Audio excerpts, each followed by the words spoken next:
habeas corpus meum, quod pro vobis tradet tu. Sejam bem-vindos a mais um podcast aqui na Apologética Luterana. Meu nome é Victor Hugo e hoje serei anfitrião de mais uma conversa aqui com vocês nesse mês da Reforma, no mês que nós estamos falando um pouquinho sobre a Reforma Luterana, ou mais conhecida, Reforma Protestante. Na semana passada nós falamos um pouquinho sobre Lutero e as 95 teses com o Fábio, e essa semana, como vocês bem já viram no título, nós falaremos sobre Lutero e a música. É um tema um pouco diferente, né? Normalmente nós tratamos de assuntos teológicos, não que música não seja, a música ela entra em alguns assuntos teológicos, mas isso é um pouco diferente, é um tema meio diferente. Mas por incrível que pareça, a música foi um precedente importantíssimo para Lutero, né, desejar fazer a reforma. Na realidade, a reforma não foi algo que ele desejava, mas ela acabou acontecendo. Lutero foi um grande crítico de como a missa era feita naquela época. A missa era feita toda em latim, né, e Lutero ele foi um grande crítico nesse sentido. E a missa luterana que Lutero fez, a missa alemã, a mais conhecida missa de Lutero, ela foi feita em vernáculo, né? Vernáculo, como se diz, vernáculo significa, o idioma local, né? Então a missa, no caso, seria feita no idioma de cada país, de cada região. E Lutero foi um grande crítico da missa. Então nós falaremos um pouquinho sobre a música no contexto da Reforma, as contribuições da música, que é um tema muito interessante. Eu particularmente, eu amo música, gosto muito de música. Quem me conhece um pouquinho sabe, o Matheus e o Juan, que são meus amigos, sabem que às vezes eu sou um pouquinho chato nesse sentido, que de fato eu gosto bastante. Sou um grande fã de Sebastian Bach, e que inclusive nós falaremos um pouquinho sobre ele nesse podcast, e foi muito influenciado por Lutero. Mas o nosso convidado de hoje é o Pedro Pinheiro. Ele é seminarista do Seminário Concórdia, da Igreja Evangélica Luterana do Brasil. Ele fez o seu TCC em cima desse tema, em cima de Lutero e educação musical da música. E nós conversaremos um pouquinho com ele nesta manhã. Pedro, muito obrigado por você ter aceitado o nosso convite. Nós estamos muito felizes por ter você aqui para nós tratarmos um pouquinho sobre esse tema. Então dá uma saudação aí para o pessoal. Desde já te agradeço. Seja muito bem-vindo. Olá, Victor. Muito obrigado aí pelo convite. É uma grande alegria poder estar aqui junto com a galera, né, para a gente conversar um pouquinho a respeito desse tema que você falou assim que é importante, né? A música, ela não está dentro só da questão teológica, né? Mas ela também está envolvida nesse ponto e a gente pode discutir a respeito disso como um instrumento que foi muito útil na vida de Lutero e que ele utilizou justamente para ensinar o povo a respeito da palavra de Deus, né? Então, assim, é um belo instrumento nesse sentido, né? Vamos falar um pouquinho sobre isso. Exatamente. Falaremos mais sobre isso, mas só para introduzir um pouquinho, tem uma pintura de Lutero, não sei se vocês já viram essa pintura, ela vai estar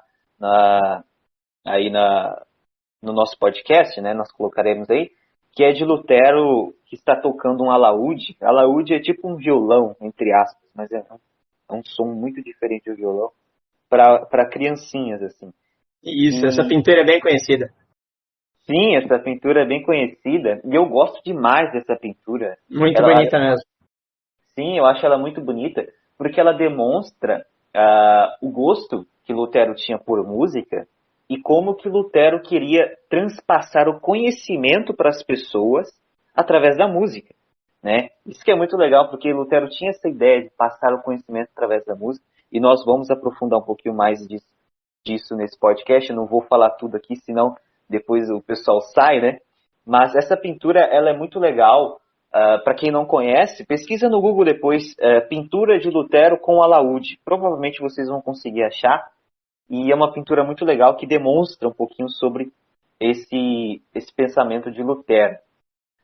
Mas, Pedro, antes de entrar especificadamente no tema, se você puder nos contar um pouquinho sobre como que foi a sua caminhada de fé aí para as pessoas te conhecerem melhor na Igreja Luterana, né? Se você foi batizado, nasceu na Igreja Luterana ou se você se converteu, como que foi a sua ida ao seminário? Conte um pouquinho para nós aí. Certo, então a minha vida de fé começou em 29 de novembro de 1998, quando eu fui batizado, então, né, recebi o lavar regenerador e renovador do Espírito Santo, e ali, então, Deus me presenteou com a fé em seu amado Filho, Jesus Cristo, nosso Senhor, né? E, então, desde aquele dia, essa fé vem sendo alimentada, né, através da palavra de Deus, né? Meus pais sempre me ensinaram a respeito do amor de Deus, me ensinaram sempre dentro da doutrina cristã, e eu cresci sempre nesse meio, né? Meu pai é pastor, então eu sempre vi ele pregando e celebrando a liturgia, os cultos e tudo mais, né? E sempre me encantei nesse sentido na vida dentro da igreja, né? E na medida que eu fui crescendo, assim, esse desejo, né? Essa aspiração pelo ministério, ela veio, né? Assim, acho que veio, foi uma forma meio natural, assim, como eu já estava dentro desse meio, né? Sempre ajudei nos cultos com a música, né? À medida que foi aprendendo e tudo mais, e sempre foi uma alegria para mim auxiliar nesse sentido. E assim, logo então, quando me formei no ensino médio, já estava então realizando o preparatório para o seminário, e agora estou aqui no quarto ano, né? No final do ano já vou me formar, né, receber o bacharelado em teologia e partir para o estágio ano que vem, né, em algum lugar do Brasil. Então, 2023, vou ser ordenado pastor, se Deus quiser, né? Amém, que legal. Como diz Paulo, né, quem almeja o ofício do ministério, grande coisa almeja. Então, meus parabéns para você que deseja ser pastor. Não é uma tarefa muito fácil, mas realmente é uma obra muito grande e muito gratificante. Mas eu tinha falado no início, né? Inclusive você me mandou seu TCC para eu ler, eu gostei bastante. E você fez sobre Lutero e educação musical. É um tema um pouco inusitado. Eu acho que a gente não vê normalmente as pessoas fazendo artigos, textos sobre esse tema. Pelo menos o que eu vejo de fora, posso estar totalmente errado. Uhum. Mas por que você escolheu esse tema? Que é bem interessante, inclusive. Na verdade, esse tema, ele não é dentro aqui da teologia, né? É o curso também licenciatura em música. E esse TCC, então, eu fiz justamente para o curso de licenciatura em música, né? O TCC aqui do curso de teologia, eu estou falando sobre oração, né? Então, a escolha desse tema, assim, dentro do curso de licenciatura em música, eu escolhi porque, assim, Lutero, ele contribuiu muito no que se refere à educação musical, né? Ele tem escritos que incentivam a educação musical dentro das escolas e como isso interfere na vida das crianças, né? E tanto em aspectos de criação, de sentimentos, né? De atitudes, né? E até aspectos cognitivos, né? Claro que ele não tinha noção científica disso, né? Mas ele percebia isso na medida que a música interagia na vida das crianças e ele reconhecia sua importância, né?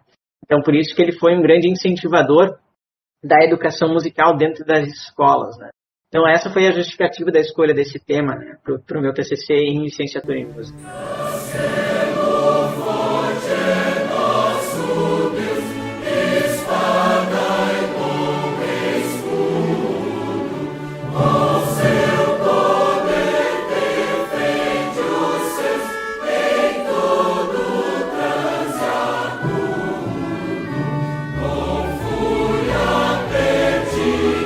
Que legal.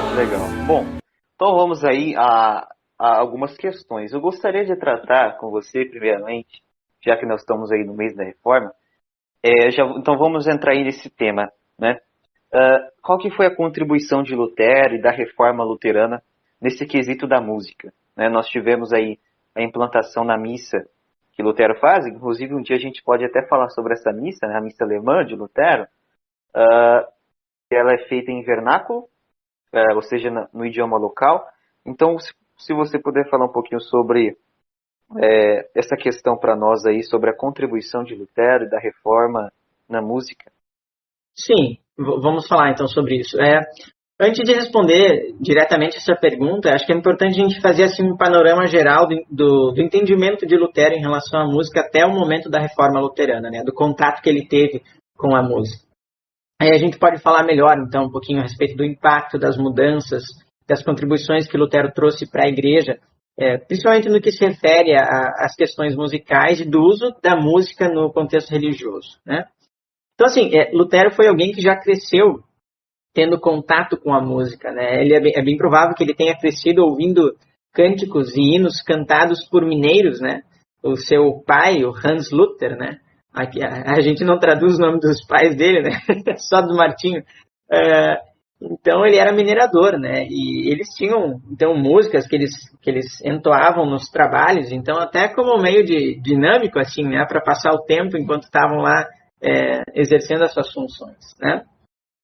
E Lutero cresceu nesse meio, né? E além da presença da música em seu contexto familiar, Lutero ele também recebeu educação musical na escola de Mansfield, né? Entre os anos de 1488 e 1497. E ali ele fez parte do coral infantil.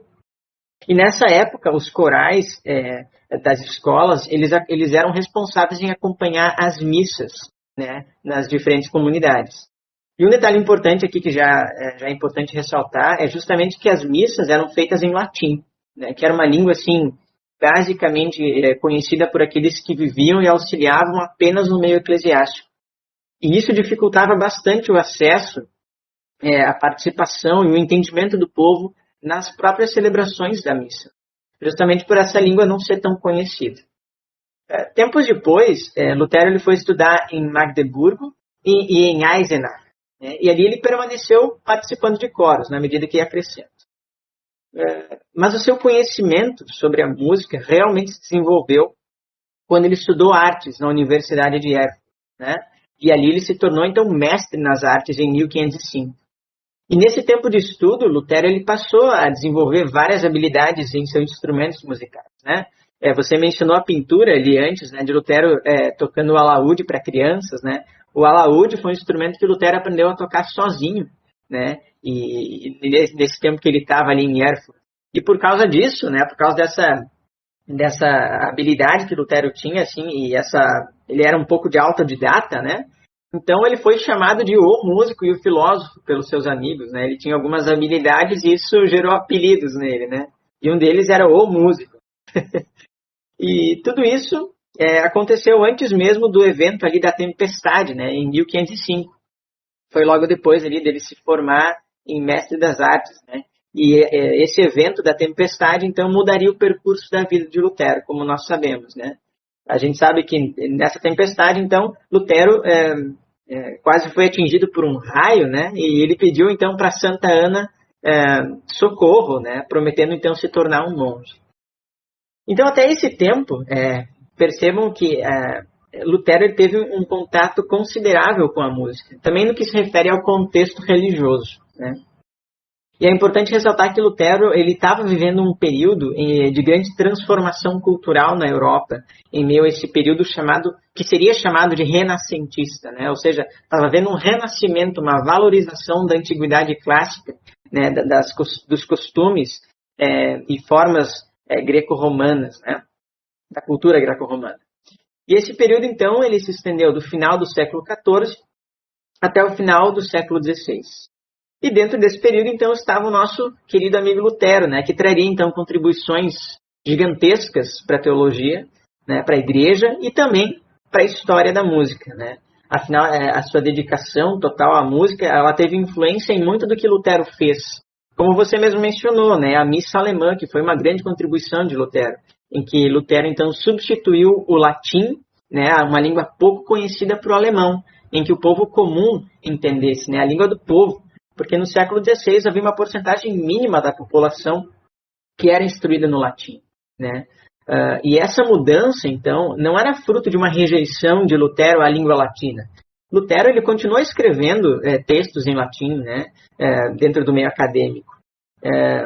Mas para Lutero, a missa, e essa é a grande contribuição, né? Ela tinha uma grande função e objetivo. E qual que era essa função e objetivo? Era fazer com que o povo ouvisse a palavra de Deus. E nada melhor do que se utilizar da liturgia para isso. Nada melhor do que se utilizar da música para isso.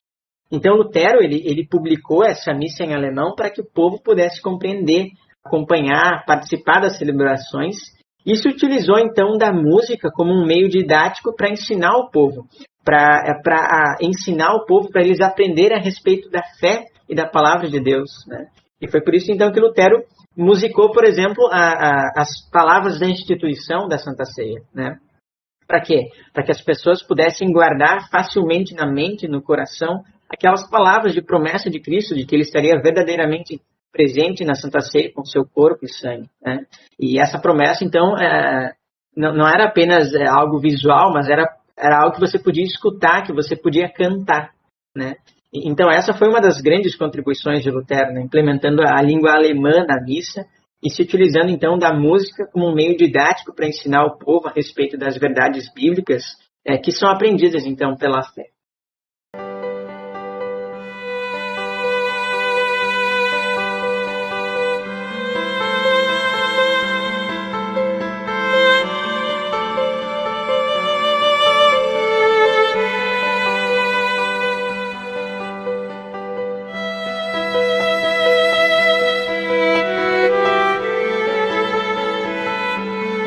Que legal, assim, a gente sempre sabe, por exemplo, a gente ouve direto, né, principalmente no mês da Reforma, Lutero, que foi um doutor em teologia e tal, mas eu particularmente não sabia que Lutero ele era formado também em artes, né? Isso que às vezes a gente esquece. Ele era formado em teologia, se eu não estiver enganado, ele era doutor em teologia, além de padre, e também formado em artes, né? Isso que é interessante. E certamente isso traz uma contribuição na vida dele, e ele que depois vai compor músicas, né? A gente conhece Castelo Forte é Nosso Deus, mas ele compôs muito mais músicas, né? A gente vai Sim. falar sobre isso. E inicialmente eu estava falando sobre o pensamento de Lutero em relação à educação musical, né? E você já falou um pouquinho sobre isso na questão da missa, né? De você passar o conhecimento para que as pessoas gravassem as palavras através da música.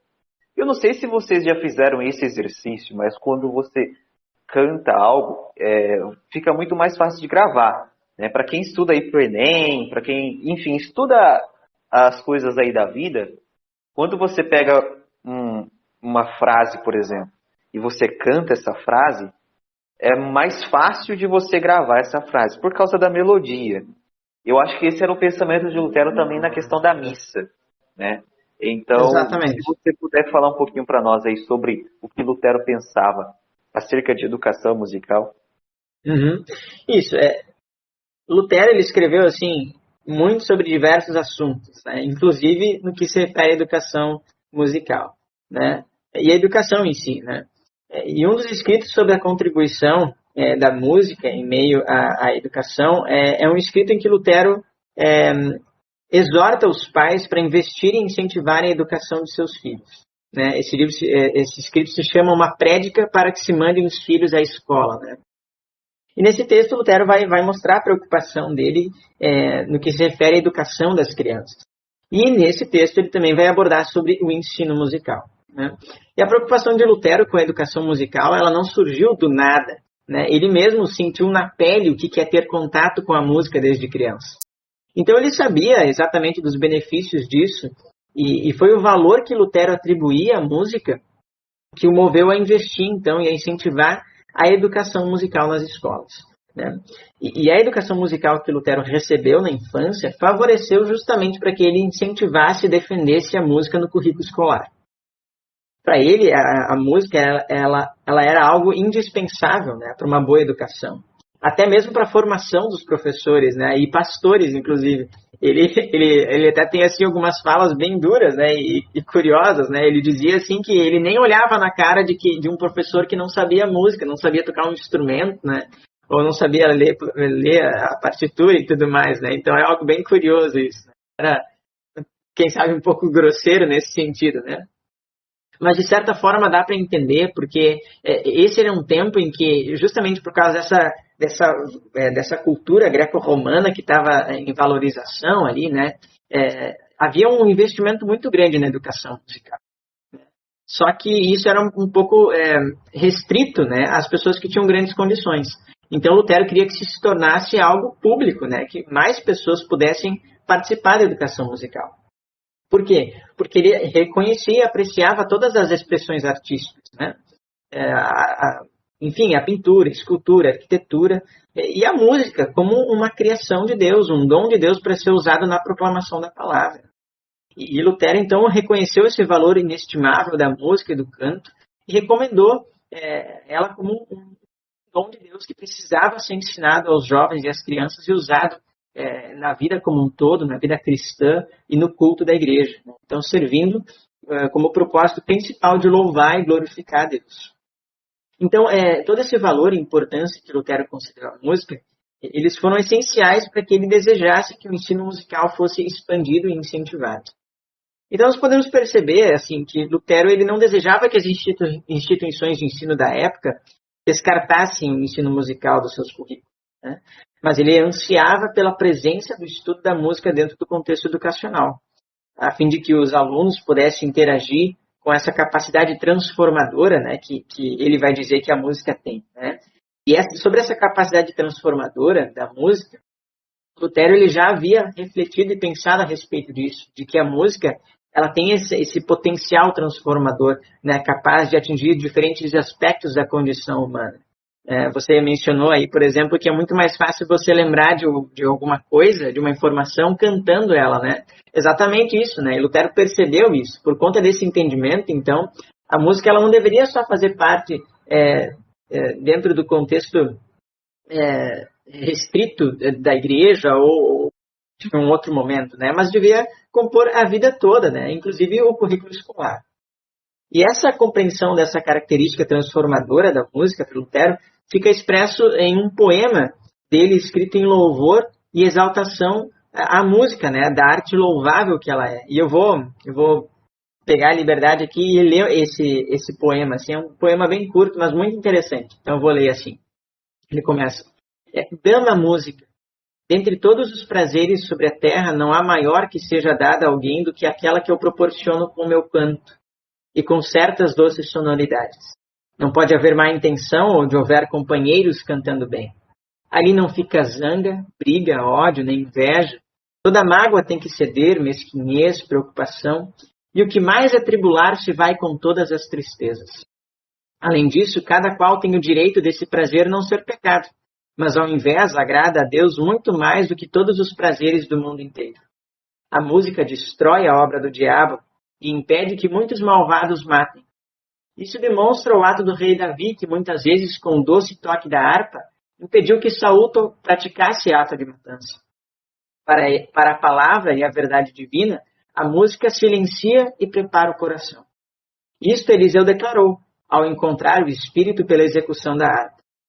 A melhor época do ano, para mim, é quando cantam todos os passarinhos, enchendo os céus e a terra com um canto agradável e abundante. Puxa à frente o roxinol querido, alegrando tudo em toda parte com seu canto maravilhoso. Por isso, devemos ser-lhe sempre agradecidos mais ainda ao amado Deus, Senhor, que assim o criou de modo a ser um grande cantor maestrino da música. Para ele, ela canta e dança noite e dia. A música por nada se cansa do seu louvor. A ele glorifica e louva também o meu canto e lhe expressa um agradecimento eterno. Então esse é o belo poema então, que Lutero escreve para exaltar a música, né, e mostrar um pouco desse caráter transformador que ela tem em diversos aspectos. Né? Então não é um mero entretenimento, né, mas envolvia a amplitude de diversos aspectos da vida para Lutero. Né? Então, para Lutero, como fica expresso nesse poema, né, a música tinha uma grande função de engrandecer o nome de Deus. Né? E por causa de tudo isso, então, Lutero vai incentivar para que se tenha músicas nas escolas. Né? Ele escreve cartas, né? Ele fala sobre o seu filho em uma das cartas. Né? Ele escreve assim: estou enviando meu filho João a fim de que você possa juntá-lo aos meninos que devem ser treinados na gramática e música. Né? E diga a João Walter que eu oro pelo seu bem-estar e que confio o meu filho a ele para aprender música. Porque é evidente, crio eu teólogos, mas eu gostaria também de criar gramáticos de músicos. Né? Então, Lutero ele busca ensinar esse seu valor à música para os seus filhos, né, e tudo mais, e busca justificar que o seu entendimento sobre educação musical não se resumia assim a um mero divertimento das crianças, né? Por mais que ele também ressaltava isso, né? Por mais que o divertimento também estava presente. Mas o seu anseio girava principalmente em torno do caráter formativo da vida de todas as crianças a partir do estudo musical que poderia ser proporcionado pelas escolas, né? Então, todo esse anseio, essa preocupação de Lutero com o investimento da educação para as crianças, fez com que o seu nome se destacasse entre indivíduos importantes para a história da própria educação musical. E aí vem uma coisa curiosa, né? Desde Platão, nenhum educador atribuiu mais valor à música do que Lutero, né? Então, se a gente dá uma olhada para todo esse panorama, né, a gente percebe que esse valor que Lutero atribuía à música é considerada por ele como um dos maiores prazeres concedidos por Deus que se poderia contemplar. Então, nós podemos compreender o motivo do reformador ter cultivado a prática da música ao longo de toda a sua vida, causando impactos, então, na própria história da música e da educação musical. E essa importância que Lutero atribuiu à música, em sua utilização na liturgia, no ensino musical nas escolas e em sua própria casa, fez com que a história da música na Alemanha fosse influenciada e impactada pelo reformador. E esse legado de Lutero para a educação musical não apenas impactou a Alemanha, né, mas ele ultrapassou as fronteiras do seu país, né, transcendeu os limites do tempo, tanto que a gente consegue enxergar ideais da educação que Lutero queria que fosse dada às crianças hoje mesmo em escolas luteranas, né? Folguemos, ó meninos, a Deus cantemos hinos na festa da restauração. Bem longe vai a treva, os seus a luz Deus leva, trazendo paz ao coração. Exatamente. E aí vai até uma crítica, talvez, para nós, né? Porque a Igreja Luterana, inicialmente, dava um grande valor à música, e nós temos grandes compositores na nossa história. Creio que aí no meio protestante, o luteranismo foi o que mais contribuiu na música com seus compositores.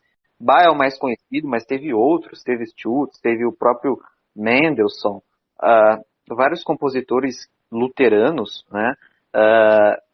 No nosso inário tem vários aí, né? No inário luterano tem vários aí.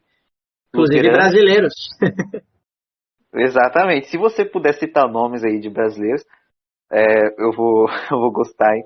Mas assim, hoje em dia isso meio que se perdeu. É claro que tem um custo muito alto, né? Mas se a gente analisar na época, isso se perdeu até da própria Igreja Católica, né? Que ao longo da história sempre teve uma condição financeira um pouco melhor. Uhum. Mas na época, as orquestras, por exemplo, os grandes coros musicais, estavam presentes na igreja, né? Eram nas igrejas que você tinha apresentações musicais. O próprio Bach mesmo, que é conhecido por todos, ele fazia suas apresentações musicais nas igrejas, as suas cantatas, né?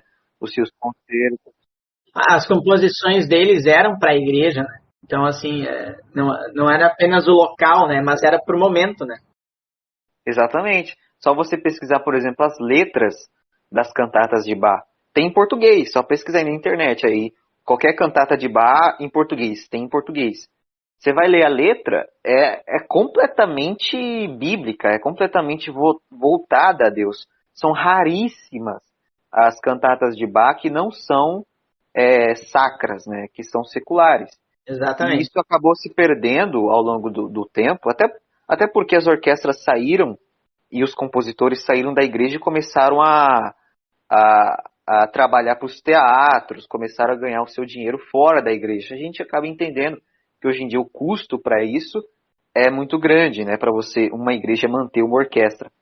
Mas é interessante como que ao longo da história, né, e principalmente no passado, as igrejas, a igreja luterana, a própria igreja católica também, davam um grande valor para a música, na própria missa, né, e isso acabou se perdendo. E nós devemos voltar mais para a música, né, para ver a música como sendo algo que pode ensinar pessoas, principalmente os leigos. Eu acho interessante, ao longo da história, nós tivemos grandes teólogos, e esses grandes teólogos também tiveram preocupações em fazer, por exemplo, devocionários, né? Chemnitz faz um devocional, enfim, eu acho que o Gerhard também faz um devocional. Então, além de teólogos, eles tiveram sempre uma preocupação na vida pessoal, numa vida em família, não é? Isso, exatamente, né?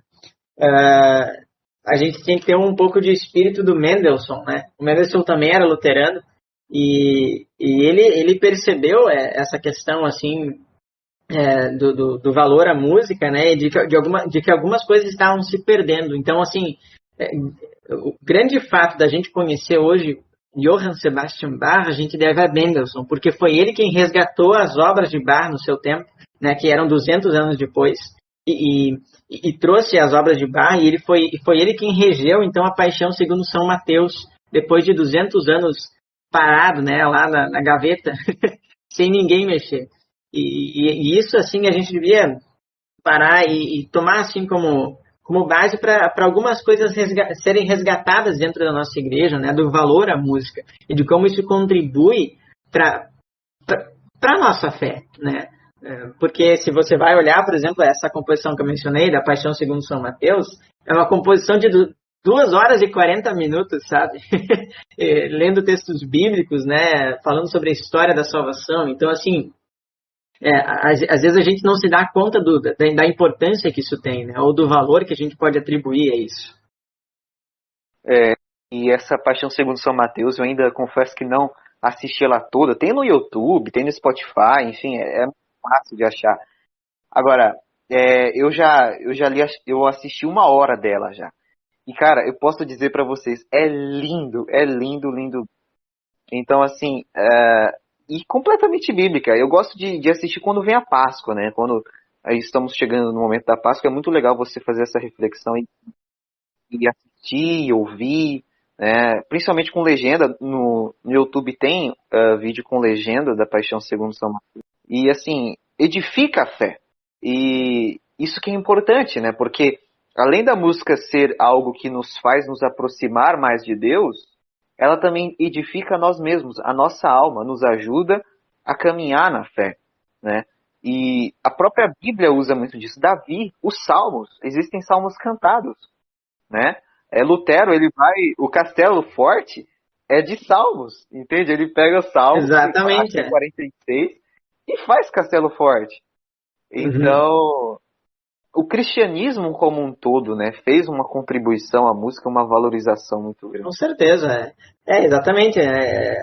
Eu gosto muito do fato de Lutero falar sobre a música como algo que prepara o coração para a gente receber a verdade divina, né? Isso é algo muito verdadeiro, né? Porque a música de fato faz isso, né? Nós somos seres que Deus nos criou com sentimentos, né? Às vezes a gente exagera, né? De dizer que desmereceu os nossos sentimentos, mas não, né? A gente tem que valorizar eles na medida certa, né?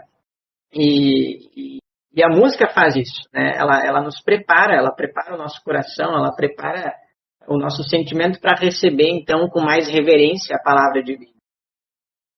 Exatamente. E fazendo uma recomendação aqui, não sei se você já ouviu, tem a Sinfonia número 5, né, do Mendelssohn, que se chama Reforma. E no último movimento, o Mendelssohn, ele usa a melodia de Castelo Forte. Eu acho aquele movimento maravilhoso. Essa sinfonia é maravilhosa. Todo mundo tinha que escutar ela. Verdade. Então, no dia da reforma, aí, faço para vocês essa recomendação. Assim, pega um tempo aí e vai ouvir essa sinfonia, principalmente o último movimento, que é maravilhoso. O Mendelssohn faz uma variação. São 30 minutinhos. 30 minutinhos ali, você fica sem fazer nada, só ouve essa sinfonia e tenta lembrar um pouquinho sobre o contexto da reforma, tenta lembrar um pouquinho sobre a reforma luterana. Faz esse momento de reflexão e ouça essa sinfonia. Tenho certeza que você não vai se arrepender. Eu acho que essa sinfonia aí para reforma é excelente, essa música. E já que a gente está falando de Castelo Forte, né, dessa sinfonia do Mendelssohn, você poderia contar para nós aí a história desse hino que Lutero compôs, que é o mais conhecido de Lutero. Ele compôs mais que isso, mas é o mais conhecido, não tem como fugir disso. Isso, Então você poderia contar um pouquinho para nós sobre essa música? Tranquilo, Então, Castelo Forte, como você falou, assim, é o hino mais conhecido de Lutero, né? Acho que dá para dizer que é o hino da reforma luterana, né? mas também é o hino que provocou mais controvérsia e debate no que se refere à datação dele, né? E isso em função, assim, do próprio tema do hino, né? Que não dá dicas, assim, tão certeiras da gente saber qual ano que ele foi composto, né? Alguns dizem que pode ter sido composto em 1521, né? Mais próximo ali ao período da Reforma. Outros dizem que pode ter sido composto em torno de 1530, né? Como também entre esses anos, né? Em todo caso, esse hino ele já foi encontrado em um inário publicado em Wittenberg no ano de 1528. Então, aqueles que acham que foi em 1530 já tem evidências a menos disso, né? Então, só que a gente não consegue afirmar com exatidão o ano da composição, né? Mas a verdade é que esse hino ele foi composto em meio a um período de tribulação, né? Um período de perigo em meio à reforma luterana, né? É importante lembrar que Lutero ele sofria perseguições, né? Ele sofria ameaça de morte, e além disso ele sofria fisicamente também, né? Então foi um hino que nasceu em meio a períodos de provações, né? Tornando-se então o maior hino da reforma luterana, né? E a letra dele, né? Ela transmite claramente a confiança e a fé que Lutero depositava em Deus em meio a tantas perseguições. Afinal, era em Deus que Lutero encontrava o seu castelo forte, né? Onde havia defesa, boa espada, onde havia livramento de angústias e da alma atribulada de Lutero, né? Então ele sabia que o seu verdadeiro inimigo era Satanás, né? Esse é o nosso inimigo mesmo, de todo cristão. E é que só em Cristo que nós encontramos então a verdadeira defesa. E mesmo em meio, então, a tantas perseguições da parte dos seus adversários, Lutero, ele sabia que a palavra de Deus tinha poder para salvá-lo, né? Então, quando a gente olha para essa composição, a gente pode perceber e encontrar uma rica profundidade teológica e uma grande verdade bíblica, né? Que nos aponta justamente para aquele que é o nosso refúgio e fortaleza, como diz o Salmo 46, né? Que Lutero baseou esse hino. Então, acho que é isso em relação ao hino Castelo Forte, né? Isso que deve nos motivar e o que nos deve vir à mente quando a gente canta esse hino. É verdade. Esse hino expressa também uma boa teologia, né? Porque Lutero, Lutero pega a letra dessa música e ele mostra através dessa letra que só Deus é nosso refúgio, né? Que só em Deus nós temos socorro, né? Só Deus que pode nos ajudar. Isso que mostra de fato uma boa teologia, e através da música nós podemos conhecer a teologia de uma determinada igreja, né? Isso, e Lutero conseguiu fazer uma coisa aqui, e aí a gente pode enxergar assim, a grande habilidade que Lutero tinha no que se refere à música, né? Ele conseguiu unir melodia com letra de forma que as duas comunicassem aquilo que ele estava querendo trazer, né? Hoje, às vezes, a gente tende a pensar na música e valorizar mais a melodia, né? E isso, assim, é um grande risco para músicas cristãs. Por quê? Porque você primeiro tem que dar primazia para a letra, entendeu? E aquilo que a letra está falando tem que reger a melodia. E Lutero conseguiu fazer isso nesse hino, né? Ele conseguiu fazer com que a melodia servisse a letra. Então, se você é compositor, né, pense um pouco sobre isso quando você for compor alguma música, né? Pensa primeiro na letra. O que aquela letra quer dizer, né? O que aquela letra está querendo ensinar? Aquela letra é para cantar numa melodia rápida, numa melodia estrondorosa, numa melodia magnificante, assim, né? Ou ela é para ser uma coisa mais introspectiva, uma coisa assim que vai te fazer refletir de uma forma mais branda, né? Então, tudo isso tem que ser levado em conta.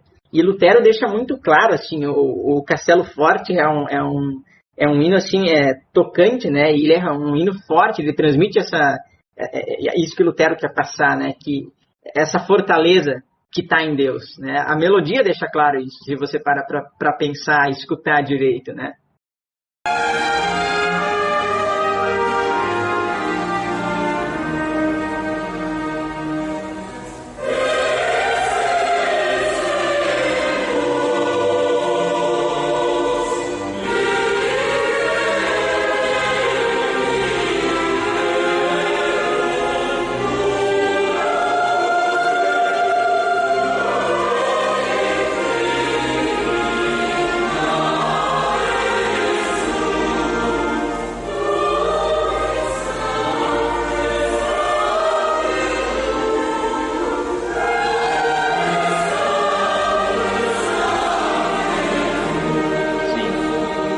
Existem várias variações ao longo da história, inclusive o Bach, ele faz uma cantata em cima desse hino Castelo Forte.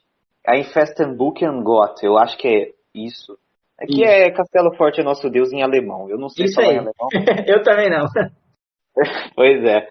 Ele faz uma cantata, ele faz uma variação disso. É uma música de 9 minutinhos, inclusive, vocês podem ouvir, tem no YouTube e no Spotify, que resgata, né, justamente Castelo Forte é Nosso Deus. E já que a gente está falando de Bach, qual que vai ser a influência de Lutero na vida de Bach? Né? Porque a gente já falou dele, ele compôs Paixão segundo São Mateus, que é muito conhecida. Enfim, Bach ele vai pegar vários hinos de Lutero, vai fazer variações desses hinos e compor cantatas.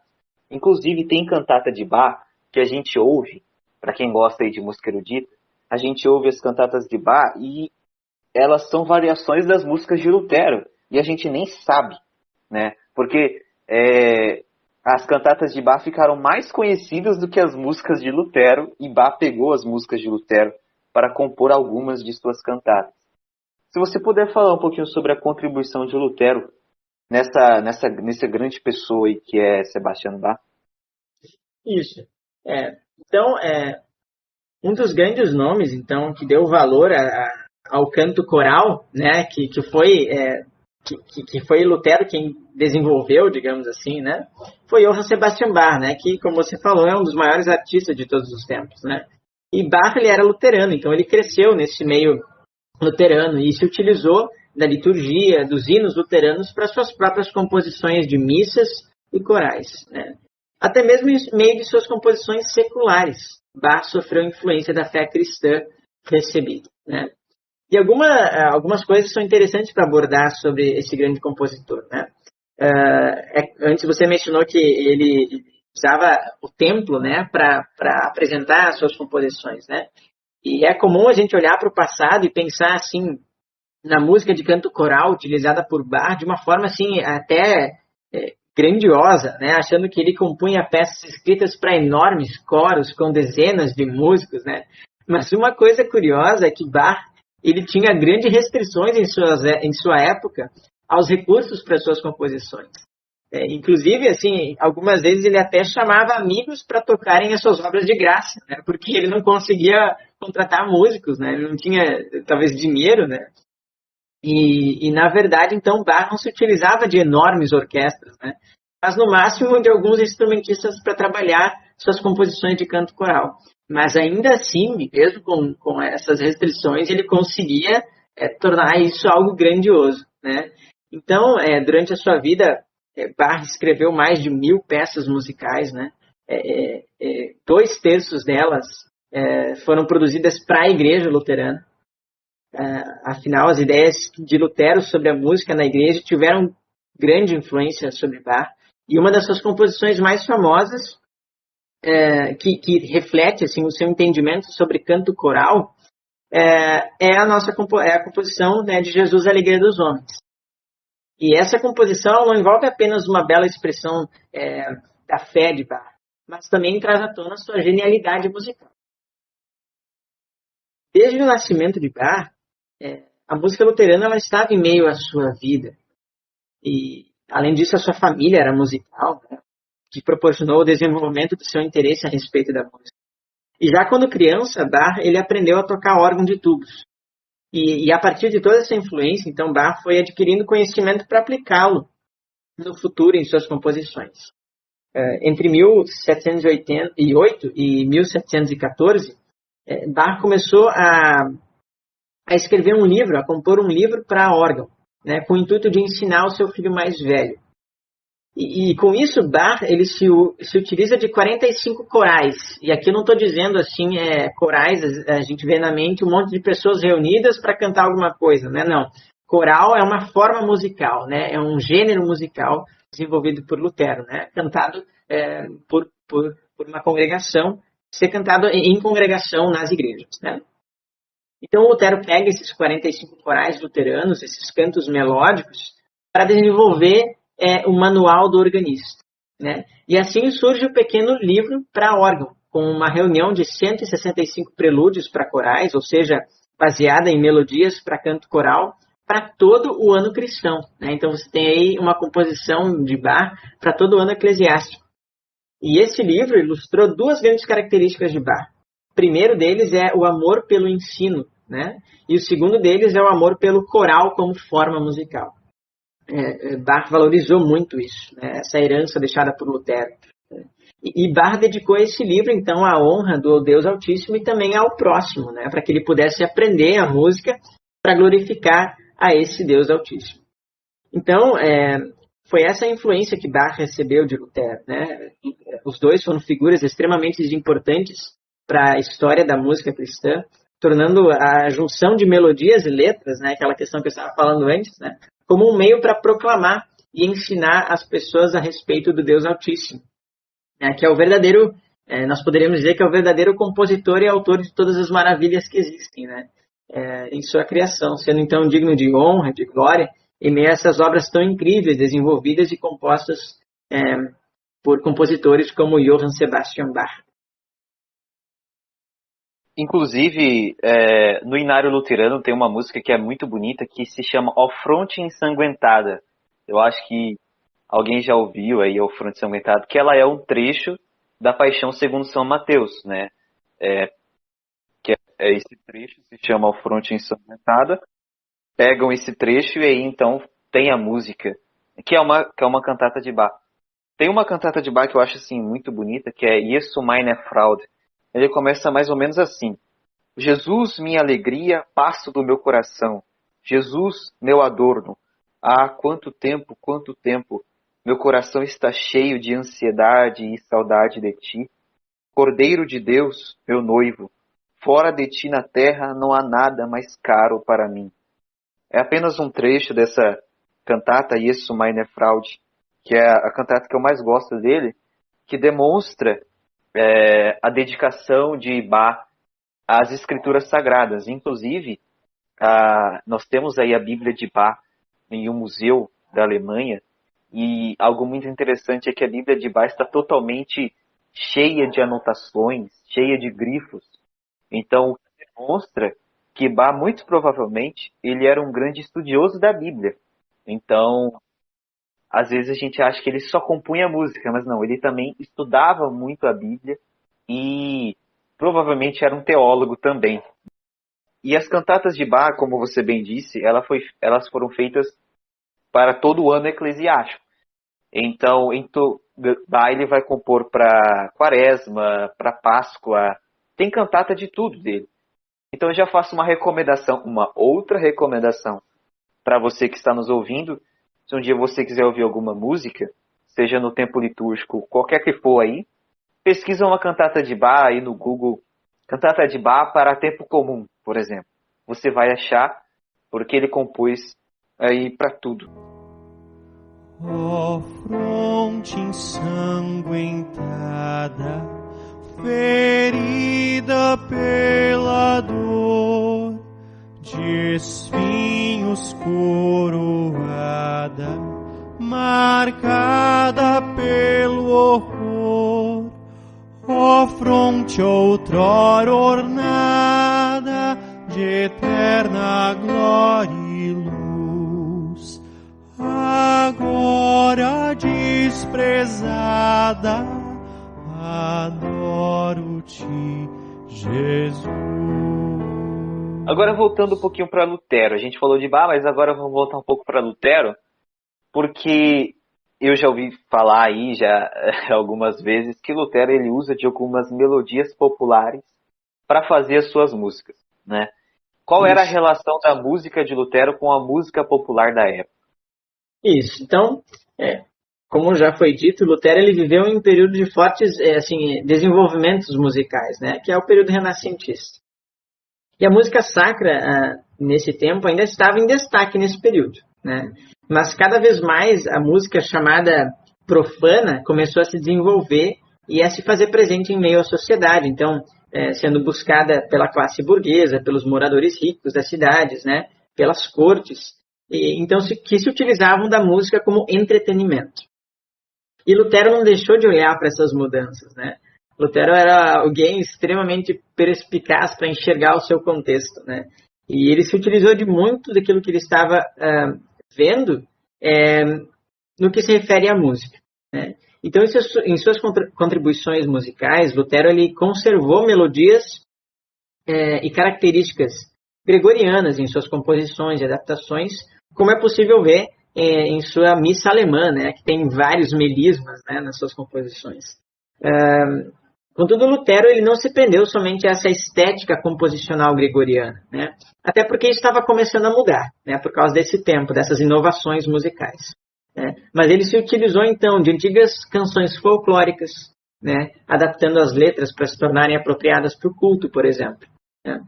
Uma técnica muito utilizada pelos reformadores foi a técnica do contrafactum.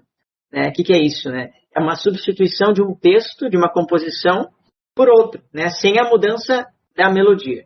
Então, nesse caso, se elaborava um texto de caráter religioso para uma melodia profana. Né?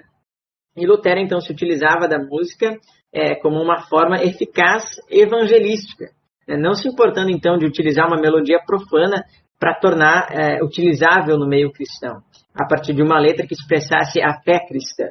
Né? Mas Lutero fazia isso com reverência, né? Óbvio que ele não pegava uma melodia qualquer. Né? Além disso, então essa técnica do contrafactum foi muito utilizada nessas diversas composições. Né?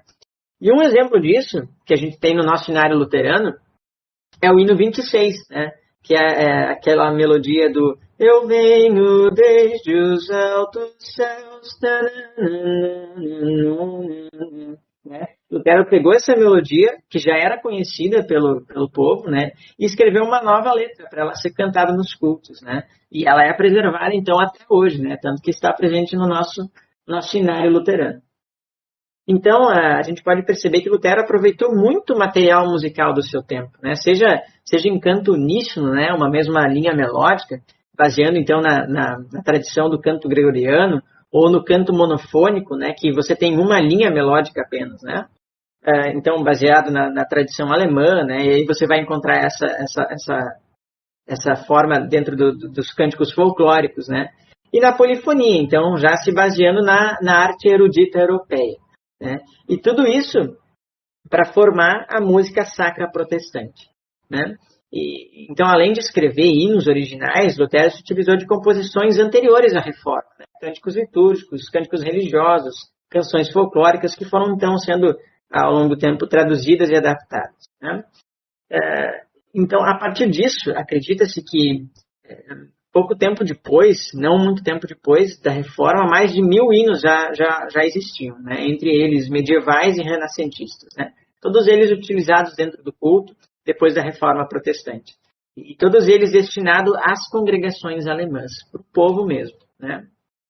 Então não tem como a gente negar que uma das mais variadas contribuições que Lutero trouxe foi o seu entendimento de que o uso da música deveria falar sobre o evangelho diretamente para as pessoas a partir do canto congregacional, né, do canto coral, que expressaria então a espiritualidade das pessoas.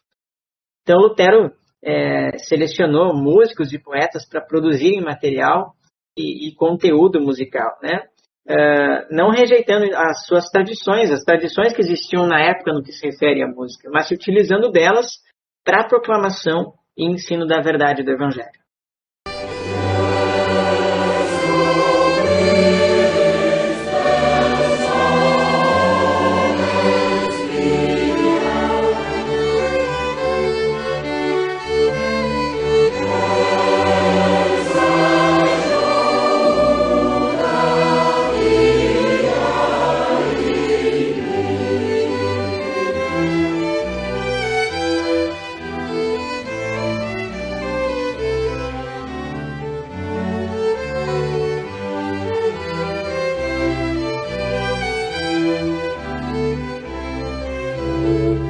Tem um poeta que é muito conhecido, eu não sei se você conhece, que é o Filipe Nicolai, né?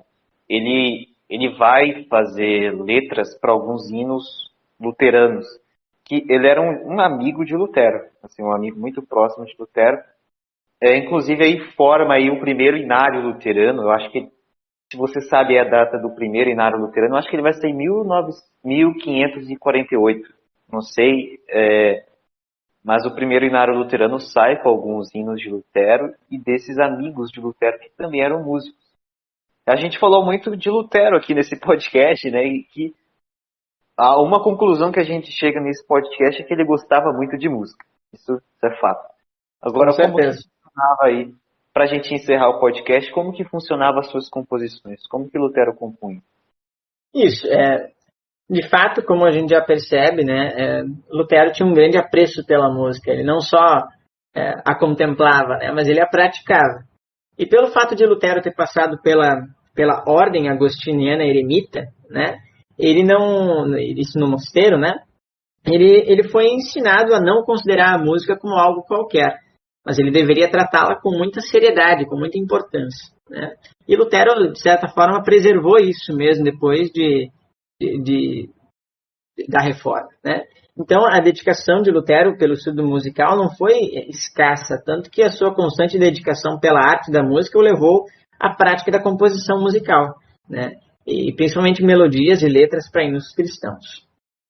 O curioso é que antes de começar a compor hinos, né, para a formação de inários, por exemplo, né, Lutero ele incentivou a fazer com que outras pessoas fizessem novas composições. Só que o curioso é que ninguém atendeu o pedido de Lutero, né? Então ele resolveu fazer por ele mesmo, né? Ele passou a compor hinos. E a partir do valor que Lutero concedia à música, seu constante em estudo, então Lutero passou a brilhantar o povo de sua época com suas composições de hino. E aí sim, depois que ele compôs os hinos, mais músicos começaram a perceber como isso era útil, né? Como isso era importante, e começaram a compor também. E os hinos de Lutero eram hinos que gravavam rapidamente na memória do povo e se tornaram uma riqueza para as pessoas, né? No final do século XVI, até se chegou a dizer que Lutero teria composto mais de 137 hinos, né? Só que esse fato ele não é histórico, né? Esse fato assim, é apenas uma ideia de fazer um comparativo composicional de Lutero com o rei Davi, né? Que compôs grande parte do Saltério, né? Mas mesmo assim, se tem relatos de que Lutero compôs mais de 30 hinos, né? Muitos deles presentes dentro do inário luterano. Então, mediante o seu vasto conhecimento, Lutero, então, estando em meio a esse período renascentista, ele deu amostras do grande interesse que ele dedicava à música de sua época, né? Tanto em função de suas composições quanto de suas poesias, né? Que estavam unidas às melodias que eram fortemente presentes nas obras composicionais de Lutero. Entendi. Bom, então é isso. Espero que vocês estejam ouvindo o podcast até neste momento. Se você está, eu te agradeço. Muito obrigado por você ter ouvido esse podcast. Esperamos que tenhamos aí contribuído na sua vida espiritual. Esperamos que esse podcast tenha trazido para você um conhecimento a mais sobre a reforma luterana, o contexto da reforma luterana e a música naquele contexto. Pedro, muito obrigado pelo seu convite. Você nos trouxe uma contribuição muito grande. Eu certamente aprendi demais com você. Muito obrigado por você ter compartilhado um pouco de conhecimento para nós. Eu que agradeço aí pela oportunidade. É muito bom poder compartilhar conhecimento, né, e a gente aprender todos juntos a respeito de assuntos tão importantes como esse. É uma alegria e que a graça de Deus esteja com todos vocês. Amém. Muito obrigado a você que está nos ouvindo. Que Deus te abençoe. Até o próximo podcast. Compartilha, curta se você estiver no YouTube. Compartilha aí com seus amigos e todos aqueles que se interessam por música. Deus te abençoe. Até a próxima.